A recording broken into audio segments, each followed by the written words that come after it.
And we're back. And we're going to go for Batgirl and the Birds of Prey #1. You ready for some Batgirl and some dysfunctional teaming? Yeah. Now, these next two issues that we review, Batgirl and the Birds of Prey #1 and Green Arrow #5, dysfunctional team, but they all come together. Yeah. Still a little more functional than Harley's band of misfits. A little bit. Yes. Yeah. Yes. Batgirl and the Birds of Prey #1. Who is Oracle? Dead of Night. Well, one thing we see right away is the Huntress is chasing after Terroni. Mm-hmm. Yep, Terroni, the sort of low-level mob boss. Yes. And the SUV van thing he got into in the last issue crashes thanks to a three-way motorcycle chase with Huntress. That was cool. And Huntress, Batgirl, and Black Canary. Yep, and by the time they catch up to him, he's been beaten to death. Beaten? No, bitten. It was beaten. He said bitten. Yeah. But he had all these bruises on his face. Like, how did that even happen? Right. Wasn't he? He looked like he was in the driver's seat. I mean, was someone else in there? Did they get out while they didn't notice? I mean, was Batgirl and Black Canary tussling with Huntress enough that someone snuck away? Right. I mean, that opens a lot of questions. Like, how would they miss that? How did that even happen? Exactly. And also, Huntress officially, she outs them kind of like, hey, Barbara Gordon, hey, Dinah, don't follow me, I'll expose your identities. Yeah, and saying it in nice, loud voices too, yeah. which doesn't seem like it's going to go that well. But you know who else also knew their identities was that different Oracle, the new Oracle that they're chasing, because they went back to, the clock tower that she owns? Yep.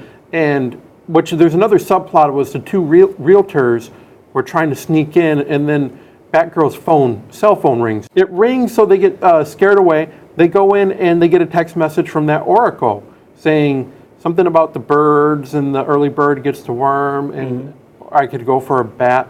That was pretty cool that this new Oracle knows who they are. So it's kind of a guessing game on, can we get to this Oracle before it exposes our identity? Because we're not sure who Oracle is at this point. Yeah, and it looks like, this new Oracle can kind of dictate the pace at which they move. Yes. Because it looks like he or she already has, the information on them. Because it showed one of the folders it was about to click on in the last issue, or in Rebirth #1. And I am still kind of curious to know what the realtors were doing. Yes. Because Barbara didn't really pursue them as being not at this time. And they were just something to investigate later on. Yep. But well, they got a clue from one of the texts that Terroni worked for someone else, and they go to this person's house, and I don't remember the name of the person that they went to, but they go to the house. And Santoni. Yep, Santoni. Yeah. And I feel like I can just make up Italian names and it'll work. It'll work. Right. Yeah. They go to this house, which I guess was supposed to be loaded with a lot of art and a lot of cool and exotic pets. And stuff. Oh yes, exotic pets. Typical. They had the tiger, the cat, which was the tiger, and they had a flamingo coming out, wasn't it? Peacock, right at the beginning. Peacock, yep. And why were all these animals out? Well, it's because the Huntress got to there first and was interrogating this person. And interrogating/drowning. Yeah, drowning. So Batgirl shoots her little rope, grappling hook, takes the fountain, pulls it down, and then all of a sudden, who comes but an enforcer that it was hired to kill Satoni? Yeah. A new looks like a new Yep. snake-themed villain named Asp. Yep. Who apparently looks like he can control snakes. And Santo, the name. Santo. Yep. Santo. That was it. And it looks like looks like Asp can control snakes. Looks like he might have kind of hard skin because he it did. looks like he repelled batarangs, or they didn't even have much of an effect. But Black Canary's voice had a lot of effect. Blew him into the woods, and he went away. And then that's where the three of them, Batgirl, Black Canary, and the Huntress, they call a pack right now. She'll help. Batgirl and Black Canary will help the Huntress find the murderer, and she'll help him find Oracle. So it's like an uneasy truce. But she wasn't going to let, Batgirl wasn't going to let Santo be hurt, so she calls the only police person that she trusts, which happens to be... Commissioner Gordon. Yep. Yeah, which is pretty cool that she can just call him and say, "Hi, this is Batgirl." Right. You know, we have somebody we'd like to protect. Yep. For us, and I'm curious to see what happens when they meet up. I mean, how does that exchange go? We'll even notice, like, my daughter has red hair. Yeah. You have red hair, too. You sound a lot like her, too. Right. Yeah. Maybe she has the scruffled Batgirl voice that they go through. Be... Who's the next target for the Birds of Prey? Santo mentioned a new mob boss in town named Phoenix, which is Italian for Phoenix. So it's another bird-themed, sort of a bird-themed villain for the Birds of Prey. Okay. Of which Asp is one of her enforcers, so to speak. And at the end of this comic, she mentions she's in touch with Oracle, and Oracle promises her that he didn't send in the Birds of Prey. They're not, he's not on their payroll too. So Phoenix asks Asp to, get rid of them. And Asp says, "Well, I'll call in some of my friends." Yes. So it looks like we'll have a team versus team fight coming up. So what are you thinking so far of this? We've got 2 issues in. What are you thinking so far? This is cool. It's kind of a different tone than the Bat comics. Yes. There's a lot of I want to say snarky humor. I mean, they're kind of almost beating each other when they talk in a way. And with like the locations, they go to Santo's place and there's a little thing under it saying, "We told you it was tacky." Yeah, it was. It's really funny. It's, the clock tower, right? 2 times a day. Yeah. It's like you can see like Batgirl reading the location and then Black Canary saying, putting in her 2 cents after that. That's true. It's a neat take on that.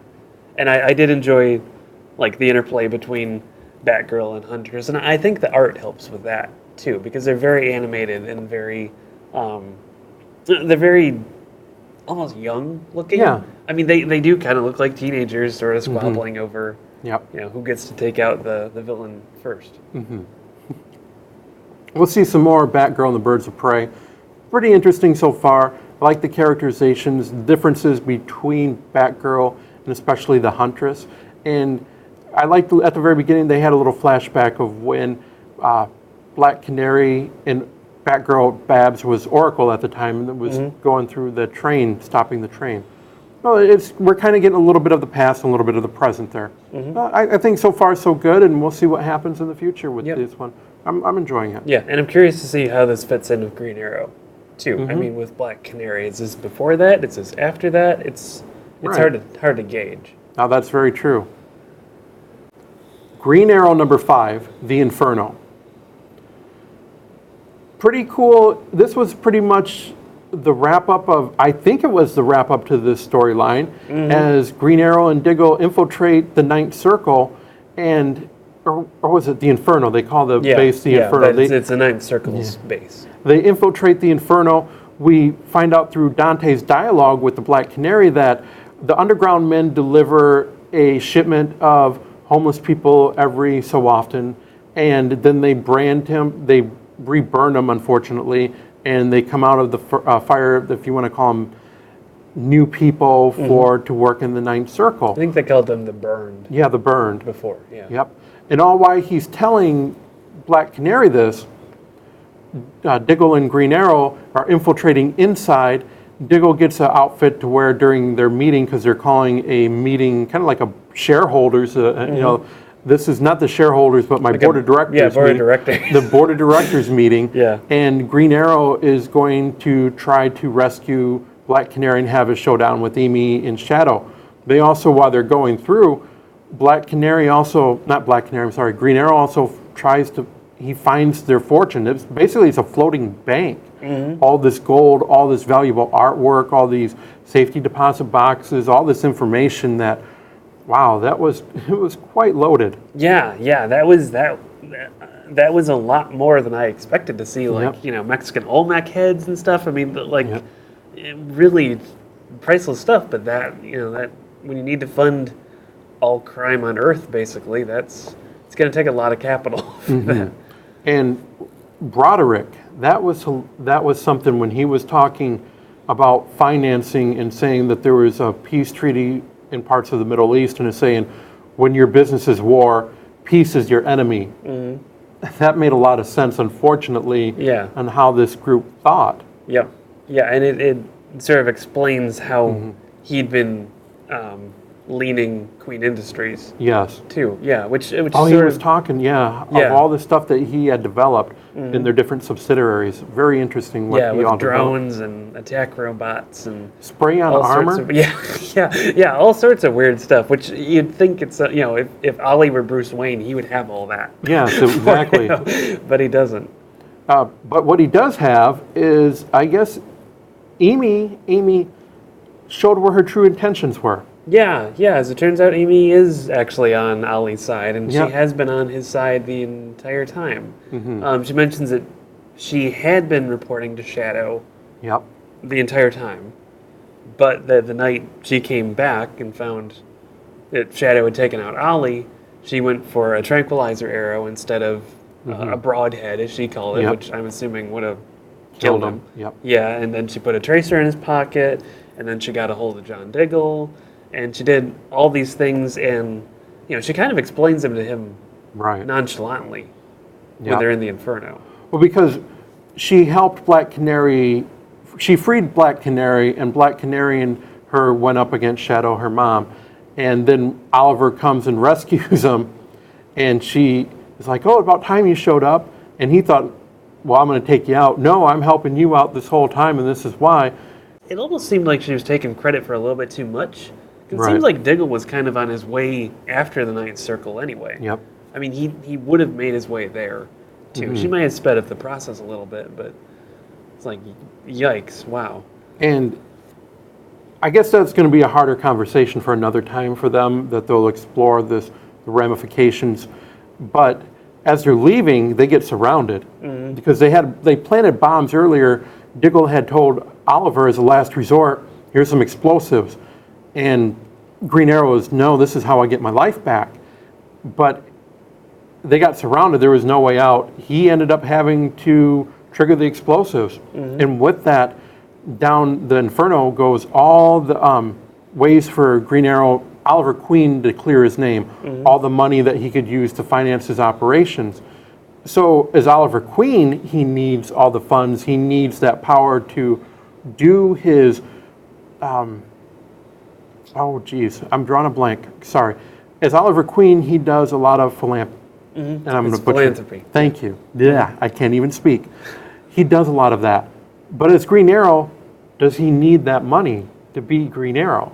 Yeah, I never really thought he did. I mean, he doesn't have a super high-tech Right. operation. I mean, with the previous couple issues, he has his little doomsday bunker out in the wilderness. I mean, he really just relies on arrows and his own wits. He doesn't have all this gear to keep track of. I mean, really, the only money would be for paying Henry, Right. or maybe keeping John Diggle on the payroll. But I never. So Green Arrow is not the West Coast version of Batman, of Seattle's Batman. I think he doesn't need all the money. He does that more because of the community. He's making a better difference. But without it, he's not Oliver Queen. He's more Green Arrow. Yeah, that's what I thought, and I'm thinking maybe that's what they're leading to. Is maybe that'll be the mindset he gets led to. If he doesn't have money, that'll be how he operates as a hero.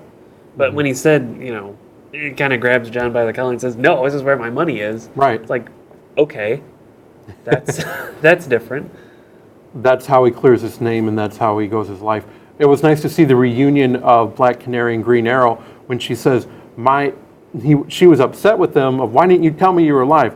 How is he supposed to? He's been in a coma. He's been doing this and that. I'm sorry, it wasn't on my priorities. I'm trying to get my life back. But when she says, "I push people away, it's your job to keep me close." That was cool because that's that classic relationship between those two characters. And that's what Amy said is, if you don't believe me, you'll be able to believe her. Yeah. And so they're all running, trying to get a happy ending, but they blow up, in escaping, they blow up the Inferno. And Diggle gets out, so does Black Canary. Amy is captured by Shadow. Yeah. And she leaves. They get off in a helicopter. Yep. Looks like Diggle and Canary get into a boat. Yep. Which looks like part of the Inferno then falls on that boat. Yes. Or at least from Ollie's vantage point, it looked like it did. Cyrus gets kind of stuck trying to get onto that helicopter that Shadow and Amy are on, and he ends up getting stuck on the Inferno, so who knows if he's a goner at this point. And poor Ollie. And Dante, what happened? Did we see what happened? He was tossed into the pit. Yeah, he was tossed into the pit. I do remember that. Yeah, so who knows what happens to him. And poor Ollie has his Gilligan Island moment. Is on an island again. Again. Yeah, Eddie sort of, kind of gets up from that, like, oh, not again. Yeah, that's kind of what that's what I was saying at the end. It's like, okay, Ollie, just don't go near the water ever again. Stay away. No more boats, no more cruises. Where do you go? What do you do if the mission of, because Seattle is surrounded by ocean, you better stay inland. If hey, we're gonna try, nope, because I'm not gonna end up on my island again. Maybe it'll be a practice. Practice his archery skills. Right. Get a refresher course in that. Who knows? No, right so far I've liked this story arc. I like how they bring the Robin Hood aspect of Green Arrow and how he is for the people.